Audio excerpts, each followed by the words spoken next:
Dans l'Évangile d'aujourd'hui, frères et sœurs, nous lisons comment Jésus a pratiqué son premier exorcisme. Il nous offre ainsi une leçon de comment toujours vaincre le démon.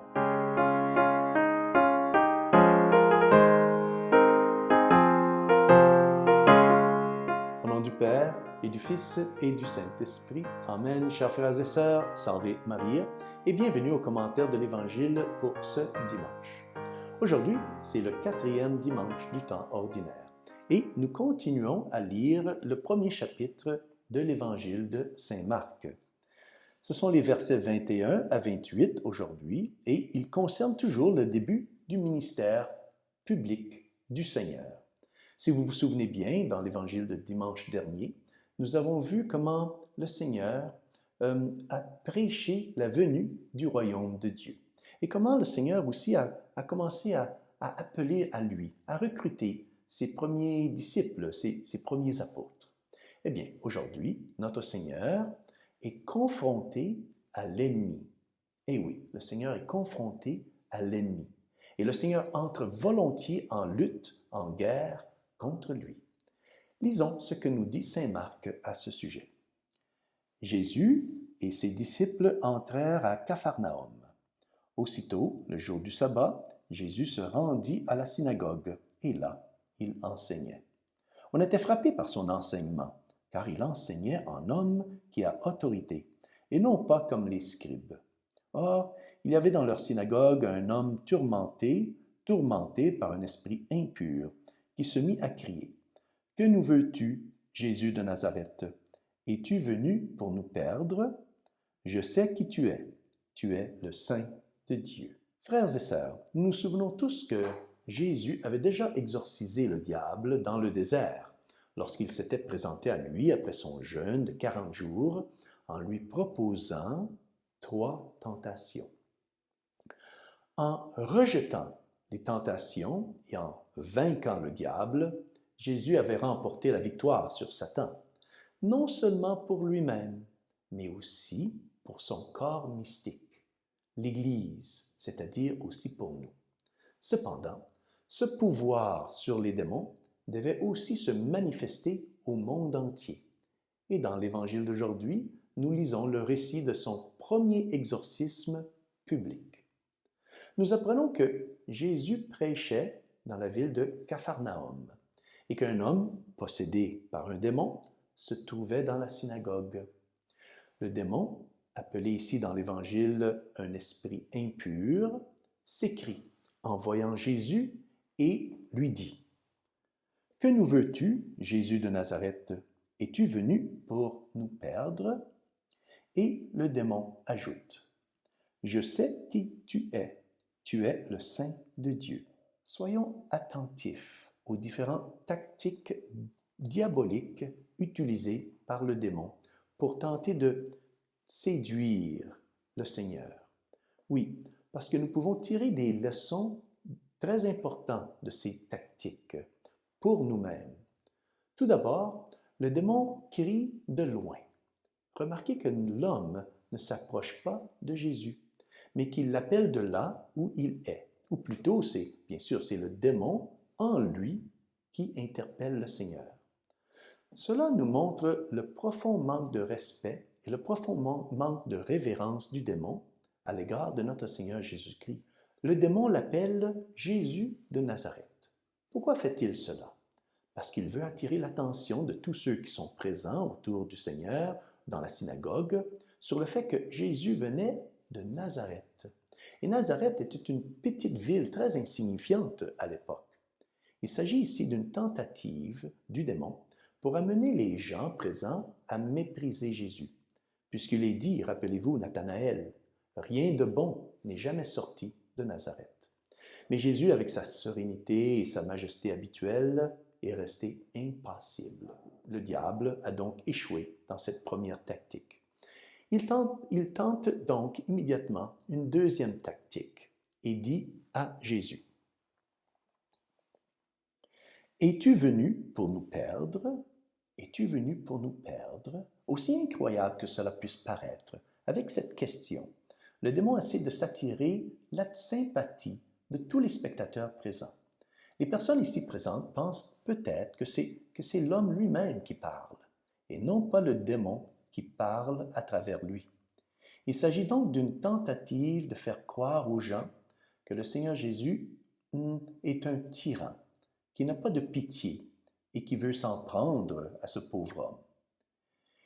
Il est dommage que la lecture de l'Évangile ne nous permette pas de savoir sur quel ton le démon a prononcé ces paroles.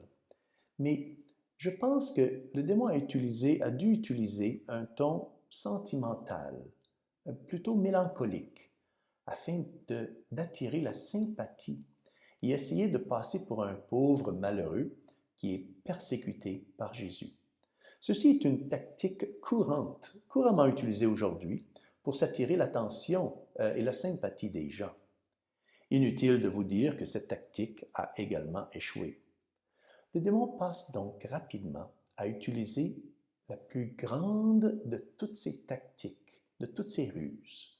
La ruse qui réussit presque toujours dans son désir de perdre les âmes. Et voici ce qu'il dit. « Je sais qui tu es. Tu es le Saint de Dieu. » Le diable, sournois et rusé comme il l'est, et fort de plusieurs siècles d'expérience, sait que le meilleur moyen de faire tomber même le plus saint des hommes est de le glorifier. Oui, de le glorifier. C'est la tentation de l'orgueil. Et l'orgueil est la plus subtile et la plus dangereuse de toutes les ruses du diable.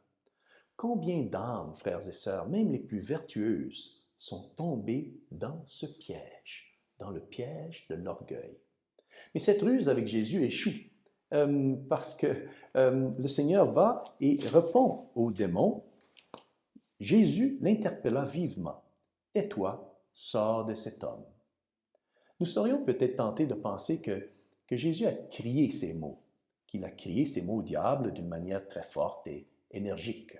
Mais moi, j'aime penser que le Seigneur a prononcé ces mots avec conviction, oui, mais aussi toujours de façon très calme et digne. Il est Dieu et il lui suffit de dire un mot pour faire taire le diable.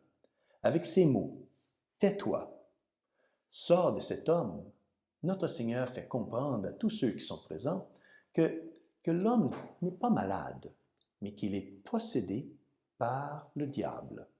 Oui, par ces simples mots, notre Seigneur expulse, il exorcise immédiatement le démon et rétablit la paix. L'homme est donc libéré et toutes les personnes présentes sont stupéfaites du pouvoir de notre Seigneur sur les esprits mauvais. Sa renommée, donc, s'est ensuite répandue dans toute la Galilée. Ce qui est impressionnant dans ce récit, frères et sœurs, c'est la tactique utilisée par notre Seigneur Jésus pour exorciser le démon. Remarquez que le Seigneur n'argumente pas, qu'il n'entre pas en dialogue ou en discussion avec les démons. Il le fait simplement taire d'un simple mot. Par cet exemple divin, notre Seigneur veut nous enseigner une leçon très importante. Une leçon qui devrait être une arme constante que nous devrions également utiliser dans toutes les attaques du démon. Notre Seigneur nous enseigne aujourd'hui qu'il ne faut jamais, jamais dialoguer. Et oui, jamais dialoguer avec le démon, jamais discuter ou argumenter avec lui. Lorsque nous sommes confrontés à une tentation, nous devons nous rappeler que le diable est derrière la mauvaise suggestion ou la mauvaise pensée qui vient à notre esprit, à notre imagination. En ce moment, nous ne devons pas dialoguer, ne serait-ce qu'un instant, avec la mauvaise pensée que le diable nous suggère. Si nous le faisons, nous entrons alors en conversation, ou même pire encore en relation avec les démons. Et lui, le démon, beaucoup plus intelligent, beaucoup plus rusé que nous, il est sûr de finir par nous faire tomber en tentation. C'est pourquoi nous devons lui claquer la porte au nez. Comme nous l'enseigne saint Alphonse Marie de Ligorie, nous devons immédiatement expulser les mauvaises pensées, sans y consentir ne serait-ce qu'un instant. Si nous faisons ceci, alors, dès le premier instant, la victoire sur la tentation devient très facile. Mais, frères et sœurs, si nous commençons à dialoguer, à discuter avec la tentation, et donc avec le diable, il nous faudra alors un très grand effort pour résister à la tentation et à résister à la chute, à chuter, à tomber dans le péché. Il est rare que nous obtenions la victoire si nous manquons le premier coup. Saint Alphonse-Marie de Liguori nous donne une belle image pour nous expliquer son raisonnement derrière tout cela. Il dit, imaginez, frères et sœurs, que des étincelles d'un feu commencent à tomber sur vos vêtements. Beaucoup d'étincelles, et qu'elles commencent à brûler des petits trous sur vos vêtements, dans vos vêtements. Eh bien, quelle serait votre réaction? Ne les secourriez-vous pas immédiatement sur vous, les secouer comme ça? Ainsi, vous et moi, nous devrions faire de même avec les étincelles des mauvaises tentations, des mauvaises suggestions du diable. Si cela est vrai pour tous les types de tentations, cela est particulièrement vrai pour les tentations contre la chasteté. Dans ces tentations, frères et sœurs, la victoire appartient aux lâches. Oui, aux lâches qui fuient la tentation contre la chasteté, qui fuient immédiatement et non aux courageux qui essaient de lutter, d'affronter ce type de tentation. Nous devrions d'abord dire une prière rapide à Jésus et à Marie et ensuite nous engager immédiatement dans un travail ou à quelque chose d'autre qui concentre toute notre attention, notre esprit, sur ce qui nous intéresse. C'est la meilleure façon de vaincre les tentations contre la chasteté. Le diable, lui, veut perdre nos âmes et veut nous condamner à l'enfer pour être avec lui. Cependant, sans le vouloir, le démon finit par devenir comme une espèce d'instrument de Dieu. Oui, car ces tentations et ces attaques, lorsqu'elles sont repoussées, ne font qu'accroître nos mérites, nos vertus et notre gloire au ciel.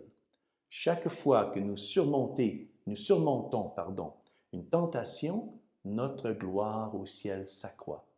Et sur terre, nous devenons plus forts contre les attaques futures du diable. En fait, le diable commence à perdre son pouvoir sur nous. Essayons de nous souvenir de tout cela, frères et sœurs, et terminons cette méditation aujourd'hui en demandant à Notre-Dame, la Vierge des Vierges, de nous aider à obtenir la victoire contre toutes les attaques et toutes les ruses du diable. Et que Dieu Tout-Puissant vous bénisse au nom du Père et du Fils et du Saint-Esprit. Amen. Salve Maria et bon dimanche.